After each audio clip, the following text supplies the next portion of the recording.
स्मृति व्याख्यानमाला में मुख्य अतिथि के रूप में जिनका भी महत्वपूर्ण व्याख्यान इस सभा को प्राप्त हुआ है,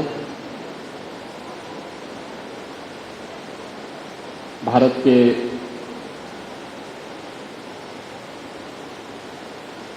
सुरक्षा के एकीकृत कमान के अध्यक्ष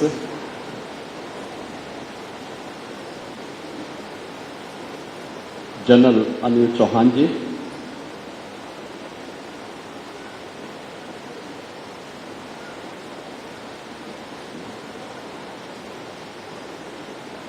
विशिष्ट वक्ता के रूप में जिन्होंने अपना प्रारंभिक प्रस्तावित उद्बोधन यहाँ पर दिया था, गोरखपुर दीनदयाल उपाध्याय गोरखपुर विश्वविद्यालय के रक्षा अध्ययन विभाग के आचार्य प्रोफेसर हर्ष कुमार सिन्हा जी,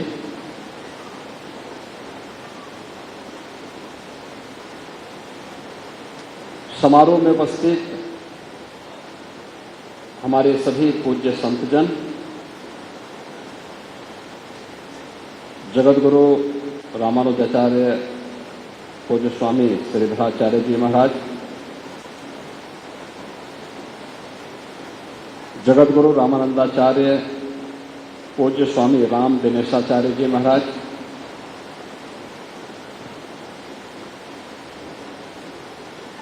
जगतगुरु श्री विष्णु स्वामी संप्रदायाचार्य श्री संतोषाचार्य सतवा बाबा जी, सिद्ध सवाई गुफा आगरा से पधारे ब्रह्मचारी दासलाल जी,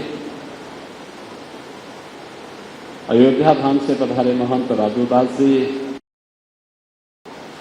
मणिराम दास सावनी से पधारे श्री महंत कमल नयन दास जी,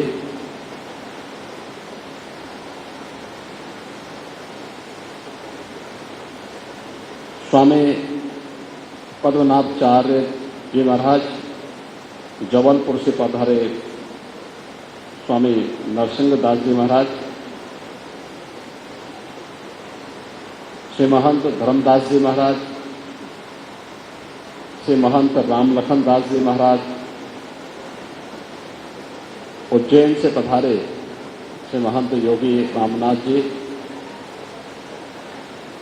श्री महंत राम मिलन दास जी और हमारे सभी अन्य पूज्य संतजन, सभागार में उपस्थित सभी विशिष्ट जन, महाराणा प्रताप शिक्षा परिषद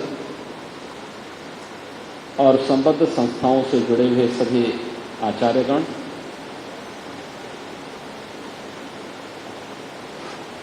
उपस्थित हमारे युवा ऊर्जा के प्रतीक छात्र छात्राएं और प्यारे बच्चों, आज से एक सप्ताह तक गोरखपीठ में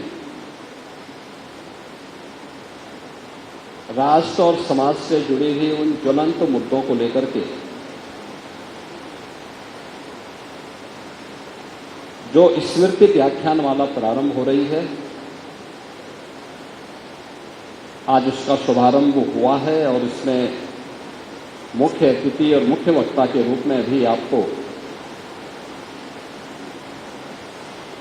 भारत की सुरक्षा के लिए तीनों सेनाओं का एकीकृत कमान है, उसके अध्यक्ष CDS जनरल अनिल चौहान जी का योग्य मार्गदर्शन प्राप्त हुआ है। मैं सबसे पहले आयोजन समिति की ओर से उनके गोरखपीठ में आगमन पर हृदय से धन्यवाद ज्ञापित करते हुए उनका इस महत्वपूर्ण उद्बोधन के लिए हृदय से अभिनंदन करता हूं, उनका स्वागत करता हूं। मैं इस अवसर पर अपने सभी पूज्य संतों का भी स्वागत करता हूं। विशेष वक्ता प्रोफेसर हर्ष कुमार सिन्हा जी और इस सभागार में उपस्थित सभी विशिष्ट जनों को भी हृदय से मैं धन्यवाद देता हूं।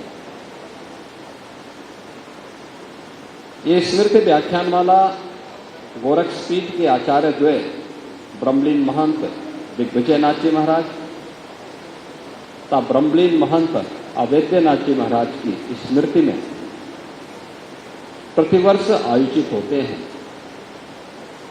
अलग अलग समाज और राष्ट्र से जुड़ी हुई उन ज्वलंत मुद्दों को लेकर के हम चर्चा करते हैं और उस क्षेत्र के विशेषज्ञों को आमंत्रित करके इन मुद्दों में वर्तमान पीढ़ी को और भावी पीढ़ी को मार्गदर्शन प्राप्त हो सके, इसका एक प्रयास एक धार्मिक पीठ के माध्यम से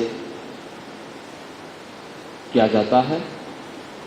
क्योंकि आचार्य द्वय महंत दिग्विजयनाथ जी महाराज और महंत अवैद्यनाथ जी महाराज का पूरा जीवन न केवल आध्यात्मिक और धार्मिक जगत के लिए बल्कि राष्ट्र के लिए समर्पित था। उन्होंने पांथिक संकीर्णता से ऊपर उठ करके भारत और भारतीयता के हित में जब कभी भी कोई आह्वान हुआ तो उसमें बढ़ चढ़ करके भाग लिया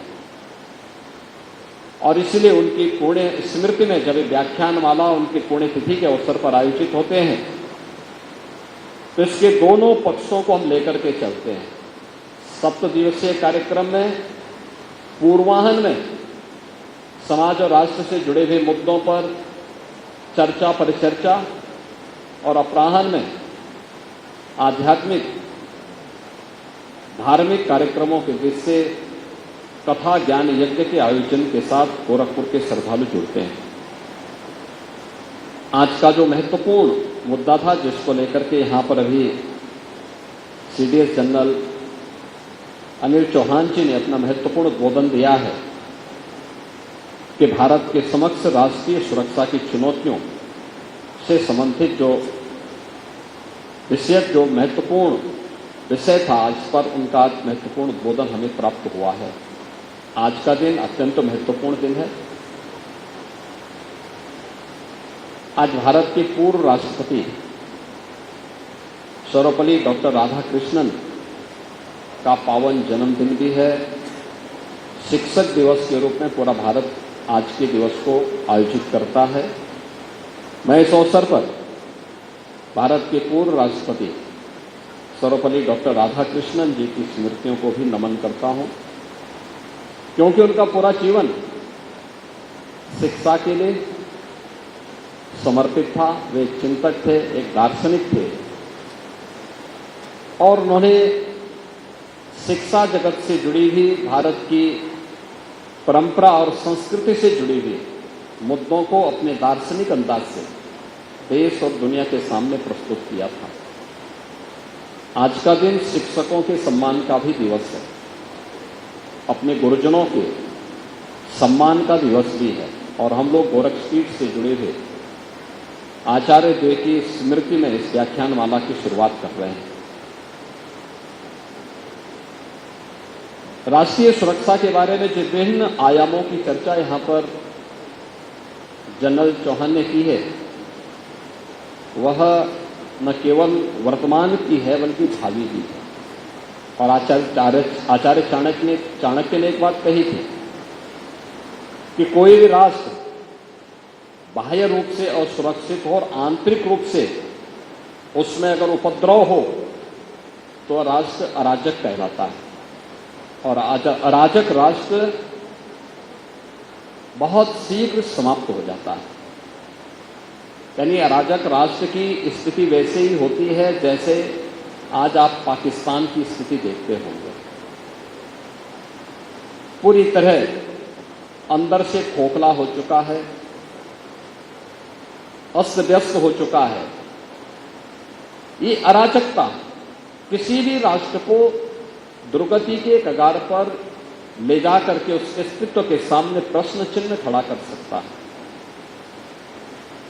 भारत इस देश से प्राचीन काल से ही बहुत सजग रहा है, सतर्क रहा है और उसकी सुरक्षा के लिए उस प्रकार के तौर तरीकों को अपनाने की एक प्रवृत्ति भी रही है। वैदिक कालखंड से ही हर भारतीय को इस बात की शिक्षा दी जाती है कि धरती हमारी माता है, हम सब इसके पुत्र हैं। माता भूमि पुत्रो हम पितृभ्य। धरती हमारी माता है, तो मां के साथ कोई भी सुयोग्य पुत्र किसी भी प्रकार की छेड़छाड़ और अराजकता को बर्दाश्त नहीं कर सकता है। कोई भी पुत्र नहीं कर सकता है। अगर भारत की आन मान और शान के साथ कोई दुस्साहस करेगा तो हर भारतवासी उठ करके खड़ा होगा। और यही तो प्रभु श्री राम ने हम सबको कहा था।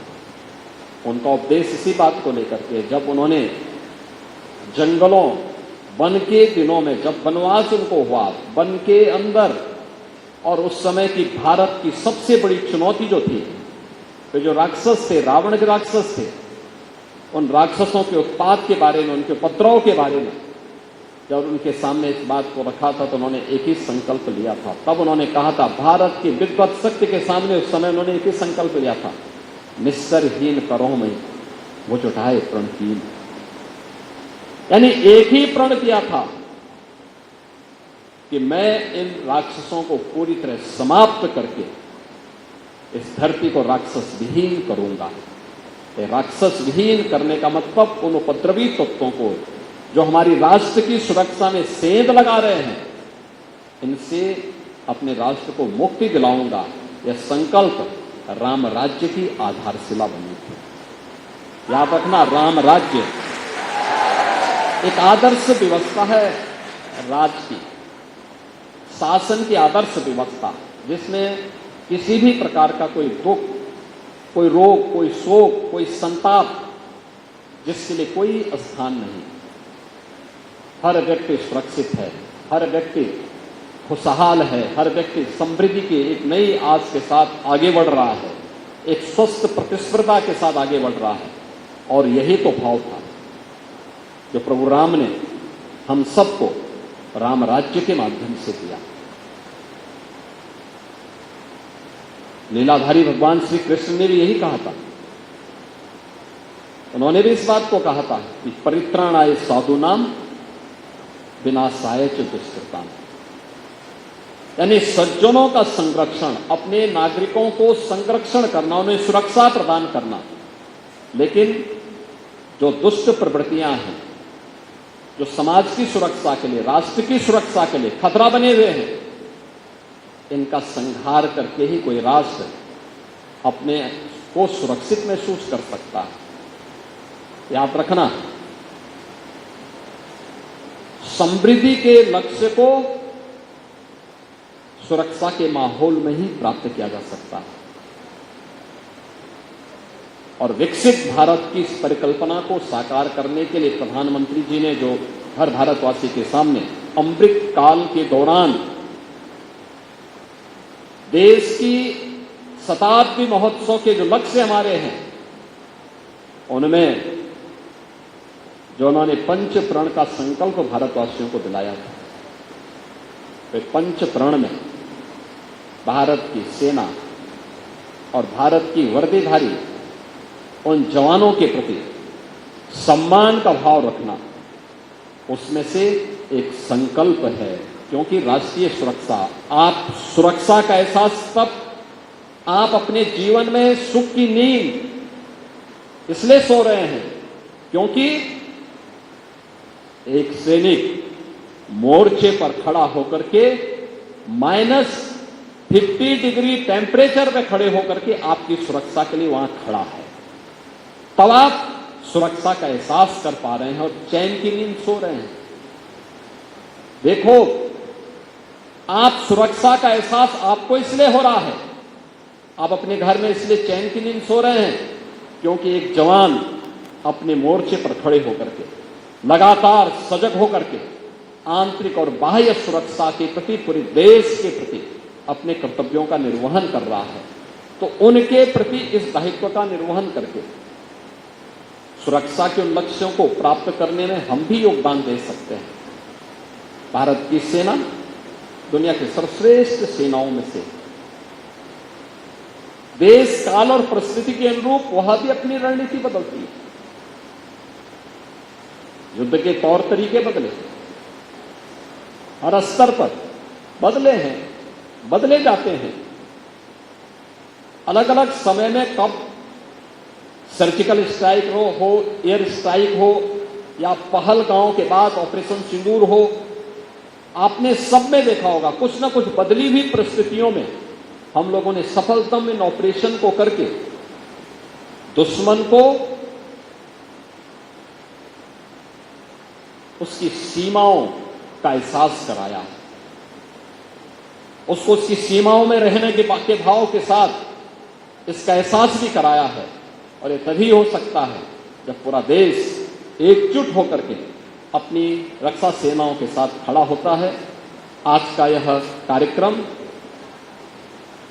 जहां हम अपनी रक्षा सेनाओं के प्रति सम्मान का भाव पैदा कर सकें, वहीं साथ ही साथ अपनी विरासत पर, अपनी गुरु परंपरा पर भी हम गौरव की अनुभूति करने के साथ साथ उनके प्रति उनके उन भावनाओं को जिसके लिए उन्होंने अपना जीवन समर्पित किया था, उन भावनाओं के प्रति हम भी अपना कुछ योगदान दे पाएंगे। इस विश्वास के साथ मैं 7 दिवसीय व्याख्यानमाला के आज के इस कार्यक्रम के उद्घाटन सत्र में, आज के इस कार्यक्रम में मुख्य अतिथि के रूप में उपस्थित CDS जनरल अनिल चौहान जी का,